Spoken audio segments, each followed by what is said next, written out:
മഴക്കാലമായതോടെ Edappal Pattambi road തകർന്നു തുടങ്ങി. Town മുതൽ വട്ടംകുളം താഴത്തങ്ങാടി വരെയുള്ള ഭാഗങ്ങളാണ് തകർന്നിരിക്കുന്നത്.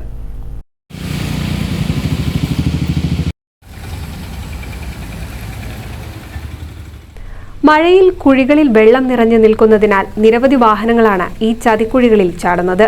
നേരത്തെ അറ്റകുറ്റപ്പണി നടത്തിയിരുന്നെങ്കിലും മഴ കനത്തു പെയ്തതോടെ വീണ്ടും പൊളിയുകയായിരുന്നു. തകർന്ന ഭാഗങ്ങൾ വേഗത്തിൽ ശരിയാക്കണമെന്ന് യാത്രക്കാരും നാട്ടുകാരും ആവശ്യപ്പെട്ടു.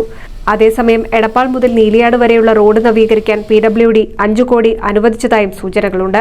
റോഡ് വീതി കൂട്ടി അഴുക്കുചാൽ നിർമ്മിച്ചുള്ള പ്രവൃത്തികളാണ് നടക്കുകയെന്നും മഴ മാറുന്നതിനനുസരിച്ച് പ്രവൃത്തികൾ ആരംഭിക്കുമെന്നാണ് റിപ്പോർട്ടുകൾ. NCV news, Edappal. 1000 വിവാഹങ്ങൾക്ക് ഒരേ ഒരു ബ്യൂട്ടി സിൽക്സ്. എടപ്പാൾ, ചാവക്കാട്, തൃപ്രയാർ, പുത്തനത്താണി, പെരിന്തൽമണ്ണ.